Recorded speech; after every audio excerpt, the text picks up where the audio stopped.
La verdad es que tengo que decir que en estos encuentros de Mi Latido y demás, tengo gente que ya puedo decir que son casi como amigos, porque sí que con sus consejos y con su ayuda hacen que nos sintamos más cerca de ellos y ellos consiguen que nuestra calidad de vida sea mejor. Es el caso indudable de Marcos Vázquez. ¿Cómo estás? Muy bien, Bienvenido. estar contigo, de verdad, de nuevo.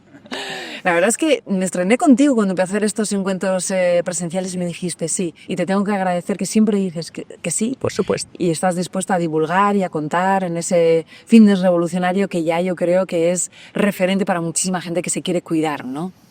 Eso intento, ¿no? Sí. Y además, pues con gente como tú, que además hace de altavoz a todos estos mensajes, así que encantado, de verdad, Anne. Bueno, tú has tenido una evolución muy interesante, pues desde la fase online, en la parte presencial y también en la forma de transmitir los mensajes y te has ido adaptando a las necesidades de las personas que íbamos entendiendo un poco mejor cómo nos teníamos que cuidar.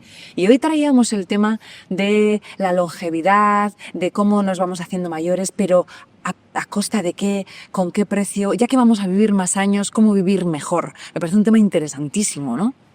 Yo creo que sí, y además es un interés personal, ¿no? A medida que cumples años también tus objetivos vitales van cambiando y ahora este tema de cómo vivir más tiempo y sobre todo vivir mejor es lo que más me interesa en lo personal. Claro, porque se está demostrando que la edad media va creciendo, porque pues, oye, pues nuestro cuerpo también se va haciendo a eso, la calidad de vida es mejor, pero vamos a intentar marcar los hitos importantes para que esa calidad de vida aguante y perdure en el tiempo, ¿no? Exacto, o sea, digamos que en el último siglo hemos tenido mucho éxito aumentando la esperanza de vida. Por ejemplo, hemos prácticamente doblado la esperanza de vida de 40 y pocos años que era a principios del siglo XX a los prácticamente más de 80 que tenemos ahora en España. España es un país muy longevo, ¿no? Sin embargo, no hemos tenido el mismo éxito aumentando lo que llamamos la calidad de vida. Es decir, el tiempo que pasamos bien, que pasamos con buena calidad disfrutando la vida. Entonces, es verdad que vivimos mucho más, pero también, según los estudios, vivimos más tiempo enfermos, con discapacidad. Y entonces ahí está el desafío, ¿no? Como que hemos sido muy exitosos manteniendo a la gente enferma viva, pero hemos tenido menos éxito manteniendo a la gente viva sana. Gente que igual hace 100 años se moría por una diabetes, por múltiples problemas. Hoy, por suerte, gracias a la medicina, pueden seguir viviendo más, pero no es buena calidad de vida. Y sin embargo, vemos gente con 50, 55, incluso menos, que ya tienen pues, problemas, enfermedades crónicas, problemas de movilidad. Y por tanto, sí, hemos conseguido alargar la vida, pero ahora el objetivo es que esos años que hemos alargado, que sean de calidad, que tu última década de vida no sea muy distinta a las décadas anteriores. Este es el desafío, ¿no? Y lo bueno, las buenas noticias es que está en gran medida en nuestras manos. En nuestras manos, sí señor. Ahora nos vas a contar claves fundamentales para mantener esa calidad de vida, como tú dices, con salud, ¿no?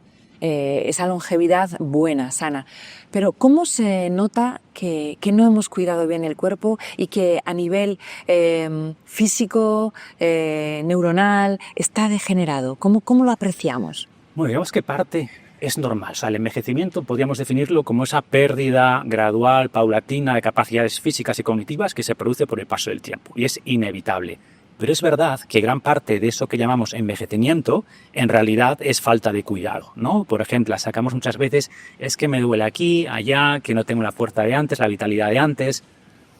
Y eso tiene mucho más que ver con lo que hacemos que con el paso de los años. Tiene más que ver con la falta de actividad que con el paso del tiempo como tal, ¿no? Y esto, una forma de medirlo es con eso que llamamos la edad biológica, ¿no? Todos entendemos lo que es la edad cronológica, o sea, que pone nuestro DNI, ¿no? Es cuando nacimos y el año actual. Y puede ocurrir que dos personas tengan la misma edad cronológica, 40 años vamos a decir, pero que una tenga las capacidades, incluso la apariencia de una persona de 50, porque como bien dices, no se ha cuidado, sobrepeso, ya la piel incluso más estropeada, menos fuerza, menos vitalidad, y otra persona de 40 años con esa misma edad, pues en realidad tenga la capacidad, la resistencia, la fuerza, incluso también la postura de una persona de 30 años. Entonces, a pesar de que tienen la misma edad cronológica, 40 años, uno aparenta más 50 y su capacidad física se parece más a la de personas de 50 y otra a la de personas de 30.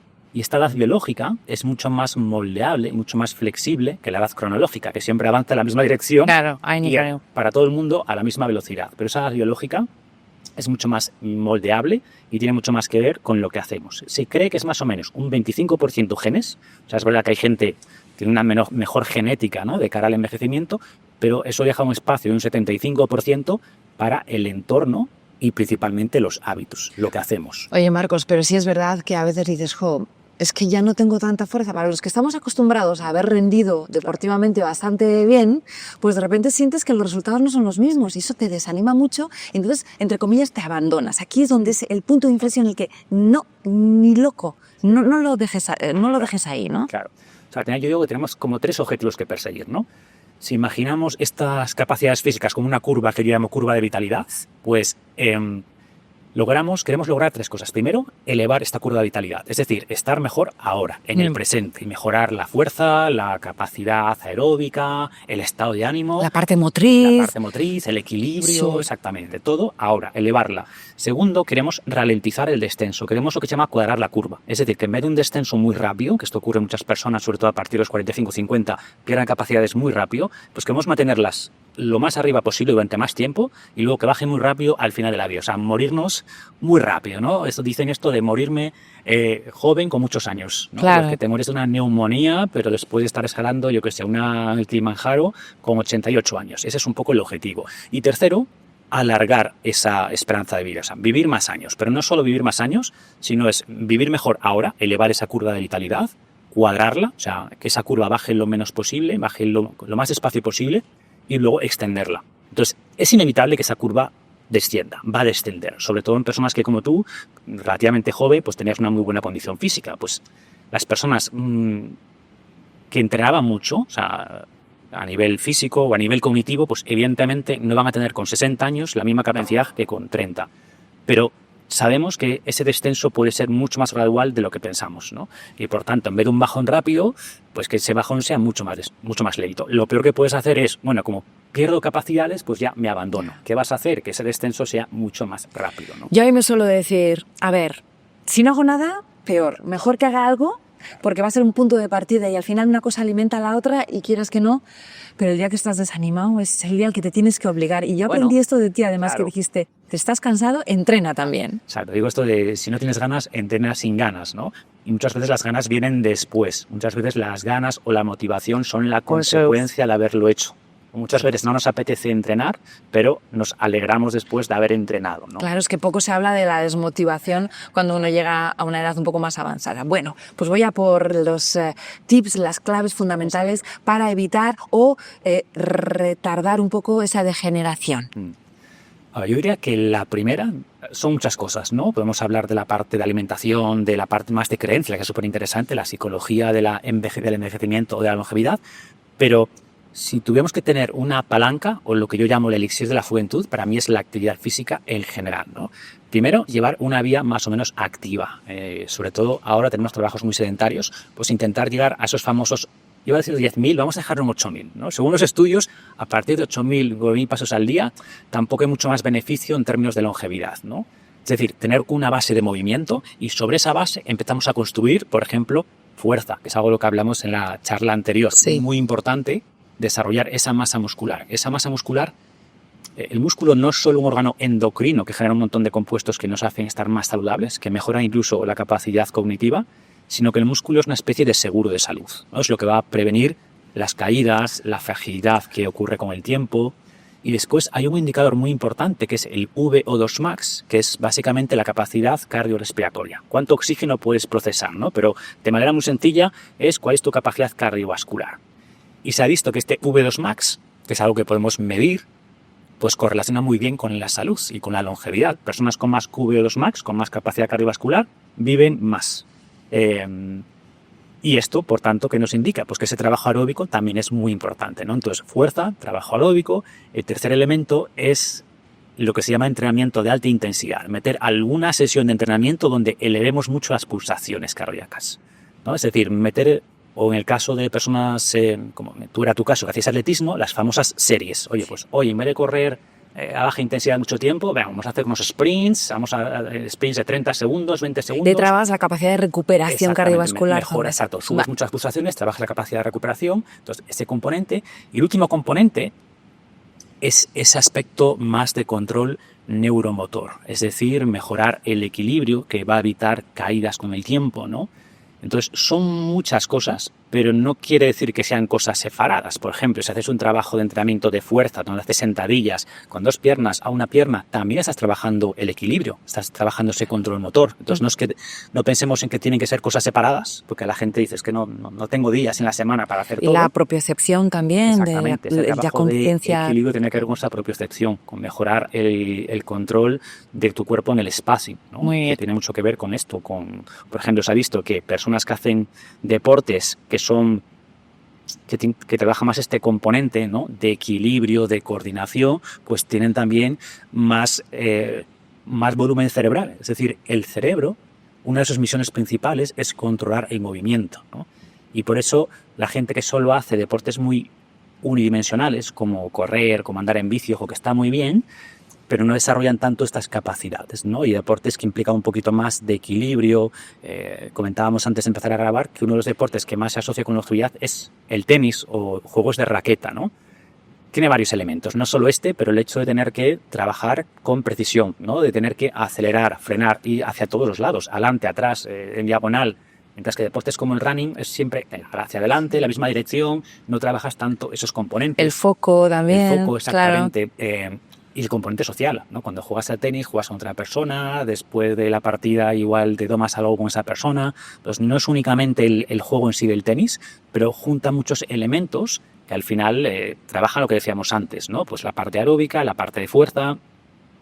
Quizás el problema del tenis es que trabajas mucho más un lado, suele generar desequilibrios musculares y por eso la importancia después de trabajar fuerza en todo el cuerpo para lograr esos equilibrios, ¿no? De trabajar al revés también de vez en cuando. Exactamente. Estamos hablando también de hacer multidisciplina, que es muy interesante trabajar deportes que igual nunca hubiéramos pensado, también porque tu mente empieza a trabajar otras funciones, otras actividades.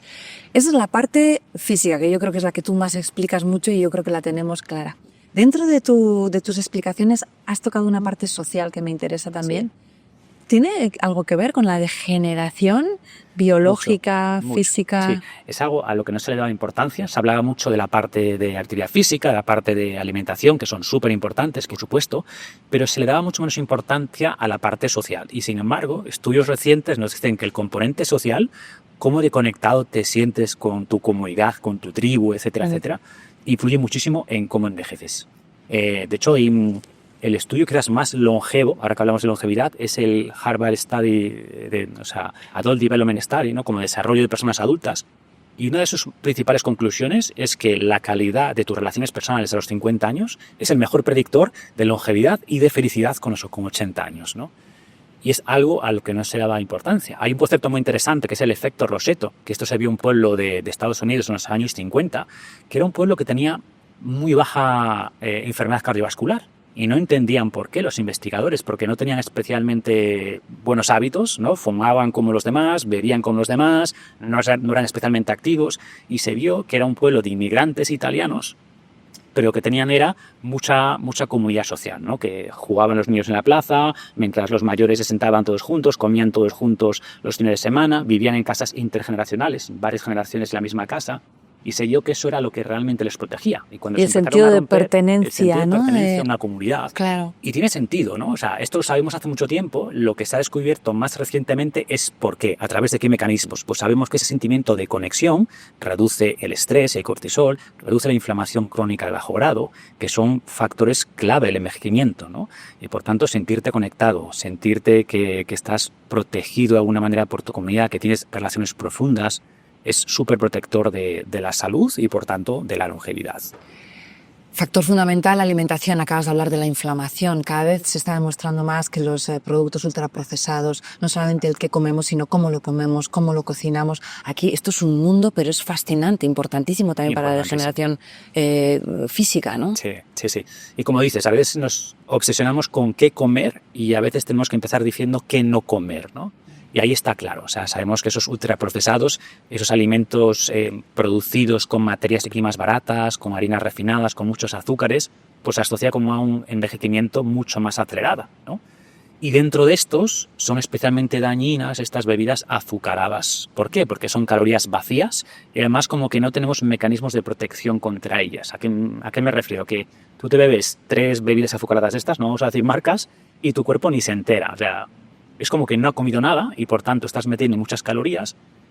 Ese azúcar lleva muy rápido al torrente sanguíneo, con lo que eleva mucho la glucosa, y esa glucosa en sangre daña proteínas, por ejemplo.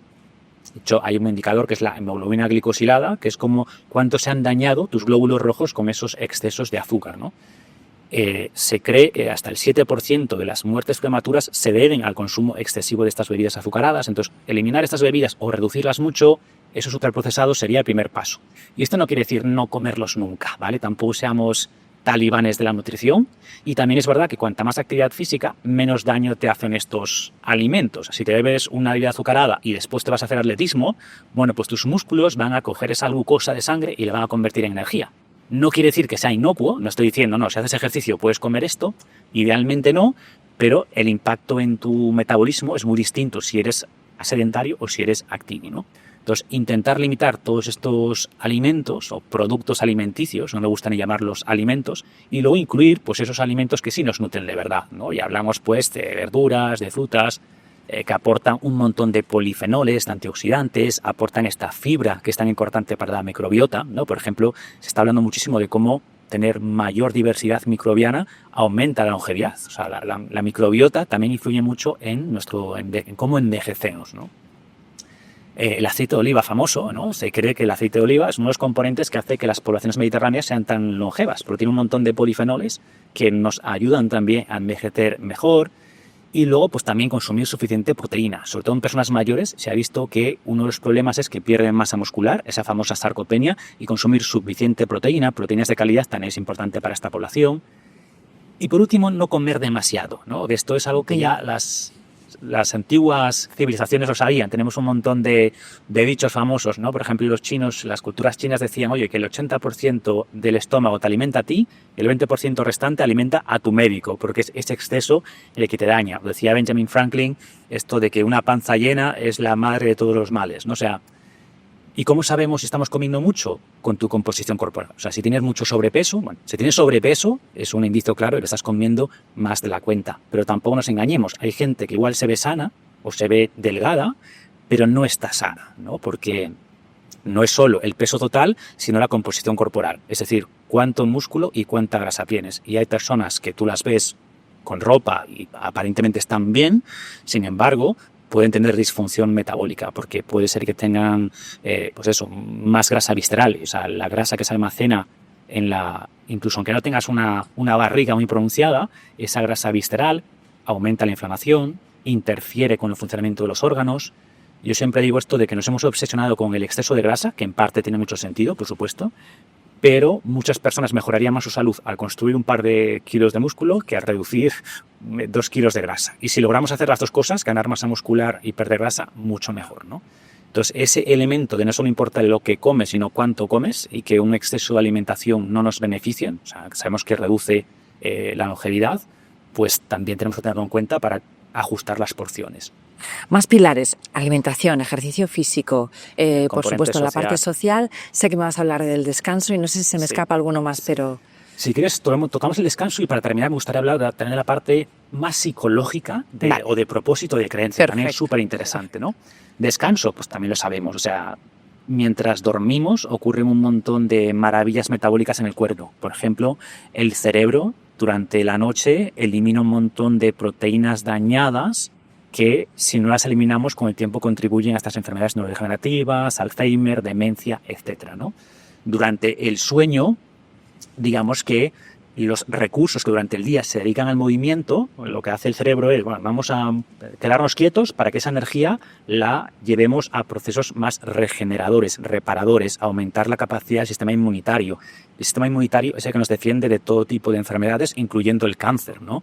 Entonces, menos sueño implica más riesgo de enfermedades neurodegenerativas, más riesgo de cáncer, en atletas más riesgo de lesiones, y por tanto intentar dormir estas 7-8 horas es súper importante. Y no solo las horas que dormimos, sino también la regularidad del sueño. Se ha publicado un estudio hace poco que dice, mira, a partir de 6 horas no se ve tanto beneficio de dormir más, sino de intentar mantener ciertos ciclos regulares, ¿no? Que te acuestes más o menos a la misma hora, que te levantes más o menos a la misma hora. No todas las horas de sueño importan igual. O sea, entre las 12 de la noche y las 3, 4 de la mañana, esas horas como que son especialmente importantes para el descanso. Y sé que esto es un problema para las personas que trabajan a turnos, ¿no? Siempre dicen, oye, ¿yo qué hago? Bueno, pues mira, si tú trabajas a turnos, intenta ser mucho más estricto con el resto de factores. Tendrás que cuidar más la alimentación, cuidar más la actividad física, para que ese factor que tienes en tu caso un poquito más tocado, que es el descanso, no te impacte tanto, ¿no? Iría por ahí. Y por tocar el tema de creencias que te comentaba, se publicó hace un par de décadas ya, ¿no? Un estudio que al principio, con que no se le dio mucha importancia, porque, de nuevo, los investigadores se centran mucho más, ¿no? Los científicos, en cosas muy medibles, en cosas más duras de ejercicio, de nutrición. Pero este estudio lo que decía es que las personas que tienen creencias negativas sobre el envejecimiento, que asocian el envejecimiento con cosas como decrepitud, dependencia, soledad, pues vivían de media 7 años menos que las personas que asociaban creencias positivas al envejecimiento. Factores como, oye, sabiduría, experiencia, ese tipo de cosas, ¿no? Y es un estudio que al principio, como te decía, como que se intentó como esto, no sabemos, como algo demasiado espiritual, ¿no? Pero después empezamos a ver los mecanismos a través de los cuales se producía eso. Y son muy similares a los que decíamos antes con la soledad. La gente que tiene creencias negativas sobre el futuro crea una especie de profecía autocumplida, ¿no? Primero me preocupo mucho sobre el futuro. Pensamientos negativos, se eleva el estrés, cortisol, inflamación. Y lo súper interesante es que después se planteó, vale, sabemos que las personas con esas creencias más negativas, con pensamientos más negativos, envejecen más rápido, mueren antes.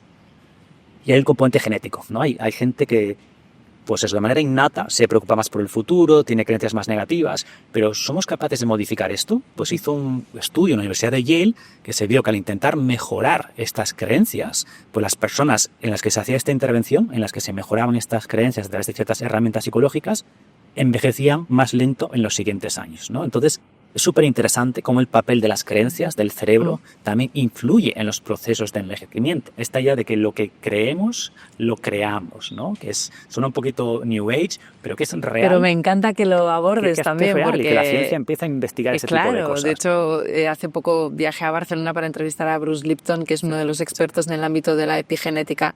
Y ya hay estudios que avalan efectivamente cómo esa actitud y ese pensamiento influye también en la parte física. Influye en la parte física, influye en la expresión de los genes. O sea, de hecho, hablamos antes de la edad biológica y hay muchas formas de medir esa edad biológica, ¿no? Por ejemplo, con test como cuál es tu fuerza de agarre, cuál es tu V2 max comparado con las personas de otras edades, ¿no? Si tú tienes 50 años pero tu V2 max o tu fuerza se parece más a las personas de 40, tu edad biológica es un poco más parecida a esas personas. Pero el estándar de oro para medir la edad biológica es un test epigenético. Son relojes epigenéticos que se llama, que miden un poco qué huellas epigenéticas están en tus células, ¿no? Que es una especie, es el equivalente a contar los anillos de un árbol, ¿no? Para saber su edad. Pues en los humanos ocurre un poco lo mismo. Y la buena noticia es que se puede modificar. Exactamente, que podemos influir sobre el ratio de envejecimiento a través de los pensamientos, de las creencias. Pues es algo que también tenemos que darle importancia.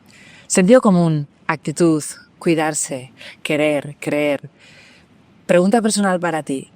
¿Cómo haces para tomar conciencia de tu cuerpo, escuchar, intentar intuir dónde está fallando algo, qué podría mejorar? Hay mucho también de conexión contigo mismo a través de la escucha del cuerpo, ¿no? ¿Cómo lo haces? Yo intento combinar la parte más cuantitativa con la más cualitativa, ¿no? La cuantitativa es la más puramente científica, material, en el sentido de, sabemos por ejemplo que hay ciertos marcadores de sangre que se asocian con el envejecimiento, entonces intento cada cierto tiempo pues analizar estos marcadores, oye, se mueven a la velocidad adecuada, qué marcadores tengo que no están óptimos, esa parte más puramente física, y luego está ese componente, como bien dices, de nuevo, no quiero llamarlo espiritual, pero es, oye, ¿cómo me siento? Me siento con energía, las cosas que hago me motivan, que tienen que ver también con este tema que no hemos tocado, que es el propósito. O sea, yo intento conectarme mucho con lo que hago, me aporta realmente a mi vida, creo que estoy aportando también a los demás, y para mí, eso, levantarte cada día con ganas de hacer cosas y con ese sentimiento de que lo que hago contribuye de alguna manera a un mundo mejor, es fundamental, ¿no? Y también me ayuda a determinar en qué proyectos me meto y en cuáles no, ¿no? Y a veces, claro, cuando tienes cierto reconocimiento y muchas demandas sobre tu tiempo, pues es fácil dejarte arrastrar hacia cosas que dices, bueno, realmente esto es lo que quiero estar haciendo con mi vida, ¿no? Y hago mucho este proceso de reflexión. Yo recomiendo a todo el mundo llevar un diario. Lleva un diario, reflexiona sobre las cosas que estás haciendo, sobre si te sientes conectado un poco con tu propósito. ¿Quién nos iba a decir hace 15 años que personas que sois sobre todo expertas en el ámbito del bienestar físico ibais a empezar a proponer, porque ya estaba inmerso, estaba integrado en vuestra forma, en vuestra actitud, esa conexión con vuestro propósito de vida, con el escucharte tú, con el saber cuáles son tus creencias, cómo puedes modificar tu actitud ante la vida, ¿no? Es que está todo conectado, Sí. ¿no? Al final, es verdad que el conocimiento científico se tiende a parcelar, ¿no? Como que este área es tuya, esto, esto, pero al final somos uno, somos una única persona y por tanto a mí me gusta mucho, igual que a ti, tener esta visión integrada de todo, ¿no? O sea, con la ciencia en la mano, con estudios, etcétera, pero que al final entendiendo que también hay cosas que no podemos cuantificar tan fácilmente como medir un marcador en sangre, pero que no por ello son menos importantes. Como en este foro en el que estamos, hablamos mucho de intentar estar bien emocionalmente, también físicamente, y aquí está todo muy relacionado con lo que acabamos de ver. ¿Qué le podemos decir a todas esas personas? Yo siempre invito que tomen como punto de partida salir a dar un paseo a la naturaleza. Como punto de partida, si estás perdido y metido en el sofá y sabemos que es una situación muy delicada, situaciones complicadas, críticas, ¿no? Pero vamos a intentar convencerles y decir, se puede. Poquito a poco, echa mano de algún amigo, de una amiga, de un familiar que te acompañe a dar ese primer paseo, ¿no? Si estás cansado, si te acaban de operar, si te han echado del trabajo, si tienes un momento delicado personal, una ruptura. El deporte es un deporte, el ejercicio físico, la actividad física es una vía fantástica para empezar, ¿no? 100%. O sea, yo creo que al final la forma más fácil de cambiar la mente es a través del cuerpo. Y muchas veces que pasas por momentos malos, tendemos a hacer demasiada autorreflexión, que la reflexión es muy buena, la mirada interna es muy importante, pero a veces nos pasamos, ¿no? Y estar demasiado en mi cabeza, en mi casa. Sal a un paseo, sal a correr. Cuando haces un entrenamiento muy duro, mientras estás haciendo ese entrenamiento no pienses en nada más. Tu cerebro está en modo sobrevivir esto. Y eso está muy bien de vez en cuando, porque hace que esos otros problemas pasen a un segundo plano, aunque sea de manera momentánea. El entrenamiento, sobre todo intenso, genera un montón de elementos, de compuestos como el BDNF, que hace que tu cerebro cambie, mejora el estado de ánimo, ¿no? Entonces, muchas veces la mejor forma, cuando pasas un momento malo y notas esas rumiaciones mentales, la actividad física, sobre todo si es un entorno natural, te cambia el estado de ánimo totalmente. Y he hecho un montón de estudios de cómo la actividad física no solo es preventiva de estados depresivos, sino que es terapéutica, ¿no? Incluso en algunos casos mejor que antidepresivos que terapia. Ojo, no quiero decir una cosa o la otra. Todo ayuda y todo funciona por mecanismos distintos, pero sabemos que la actividad física es tremendamente transformadora y no solo tiene estos beneficios a nivel físico, sino también cognitivo y de estado de ánimo. Entonces, a veces lo mejor que tienes que hacer es, mira, deja de rumiar y de pensar y de reflexionar y autoanalizarte, sal a correr. Yo siempre digo que de alguna manera inconscientemente tu cerebro aprende, integra y también traduce esta frase. Se puede. Sí. Porque una vez que empiezas a hacerlo, tu cerebro inconscientemente aprende a que hay otra forma de gestionar esto, ¿no? Es como si dijeras, soy capaz. No sé, es una cosa muy curiosa, pero es lo que a mí me llega, ¿no? Sí, y el plano físico, al final creo que todos los humanos necesitamos cierto sentimiento de progreso, de mejora, ¿no? Y que estás en un momento malo en tu vida, yo qué sé, laboral, emocional, pero si en el plano físico estás mejorando, pues mira, yo no podía hacer esto y puedo hacer esto. Yo, muchas, sobre todo mujeres que me decían, hice mi primera dominada, que no es fácil para una mujer levantar todo su peso, ¿no? Pues ahora estoy muy contenta, o gente que hago por primera vez, he levantado 100 kilos en peso muerto, o lo que sea. O sea, digamos que el ámbito físico te permite este sentimiento de progreso, de mejora. Ojo, y a cualquier edad, ¿no? Hay gente que me pregunta, ¿es muy tarde para mí? Tengo 50, 60... Nunca es muy tarde, o sea, evidentemente, cuanto antes empieces, mejor, ¿no? Pongo este ejemplo que es muy gráfico. Mujeres que elevan un 10% su pico de masa ósea cuando son jóvenes, en su edad fértil, tienen después un 50% menos de riesgo de sufrir una fractura de cadera después de la menopausia. Eso es muchísimo, es una reducción muy importante. Y claro, cuando digo esto, hay mujeres que me dicen, ya, pero yo estoy en la menopausia, ya es muy tarde. No, no es muy tarde. Lo que vas a hacer, no vas a poder reducirlo un 50%, pero vas a poder reducirlo un 20% si empiezas ahora, ¿no? Entonces, cuanto antes mejor, pero nunca es tarde. Y además, como decimos, el beneficio de la actividad física no se queda en lo físico, sino que se manifiesta y se ramifica hacia lo cognitivo, lo emocional, etc. Gracias, Marcos Vázquez, siempre aportando. No tengo palabras para agradecerte que estés aquí, que aportes. A mí me interesa especialmente, pero creo que los que estáis ahí también. Así que nos sigamos viendo y para lo que necesites también, aquí estoy. Mil gracias por la charla y esperamos que no sea la última. Ane, un placer. Ojalá. Gracias. Gracias. Pues ahí está Marcos Vázquez. Tomad nota porque ha estado de lo más interesante.